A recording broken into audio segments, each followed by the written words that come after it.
वेदांत एक साधारण सा लड़का था जो इंजीनियरिंग कॉलेज में पढ़ाई कर रहा था। उसकी दुनिया सिर्फ किताबों और सपनों तक ही सीमित थी, लेकिन उसी कॉलेज में पढ़ती थी सानवी, जो सुंदर, आत्मविश्वासी और हंसमुख लड़की थी। दोनों अलग अलग क्लास में थे, मगर लाइब्रेरी में अक्सर उनकी नजरें टकरा जाती थीं। पहली बार जब वेदांत ने सानवी को देखा तो वह उसकी मुस्कान में खो गया। उसे लगा जैसे भीड़ में सिर्फ वही एक चेहरा चमक रहा हो। लेकिन हर बार हिम्मत जुटाने की जगह वह किताबों में आंखें गड़ा लेता। सानवी ने भी कई बार नोटिस किया कि वेदांत की नजरें उसकी तरफ जाती हैं, और जब वह पलट कर देखती तो वेदांत नजरें चुराकर पढ़ने लगता। यह मासूमियत सानवी को भी बहुत प्यारी लगने लगी।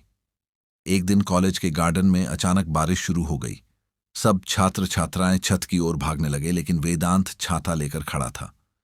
तभी सानवी आई और मुस्कुराकर बोली, अगर बुरा ना मानो तो क्या मैं भी इसमें आ सकती हूं? वेदांत का दिल जोर से धड़कने लगा, लेकिन उसने धीरे से हाँ में सिर हिला दिया और दोनों एक ही छाते के नीचे चलने लगे। हवा में बारिश की खुशबू थी और उनके बीच अनकही बातें तैर रही थीं। सानवी ने हंसते हुए कहा, तुम बहुत चुप रहते हो, लेकिन आंखों से सब कह देते हो। वेदांत ने पहली बार हिम्मत जुटाकर जवाब दिया, और तुम्हारी मुस्कान ने मुझे बोलना सिखा दिया। दोनों उस पल खिलखिला पड़े और यहीं से उनकी दोस्ती की शुरुआत हुई। धीरे धीरे यह दोस्ती प्यार में बदलने लगी। वे लाइब्रेरी में साथ पढ़ने लगे, कैंटीन में चाय साझा करने लगे और हर छोटी बड़ी खुशी में एक दूसरे का साथ देने लगे।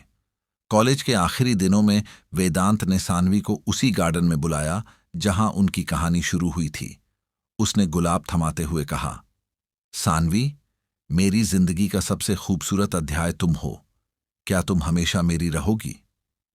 सानवी की आंखों में आंसू आ गए, लेकिन उसके होंठों पर एक प्यारी मुस्कान थी। उसने वेदांत का हाथ थामकर कहा, मैंने तुम्हें पहली ही मुलाकात से अपना मान लिया था। और इस तरह उनकी मासूम सी दोस्ती हमेशा के लिए गहरी मोहब्बत में बदल गई। ऐसे ही इंटरेस्टिंग स्टोरी के लिए हमारे चैनल को लाइक और सब्सक्राइब करें।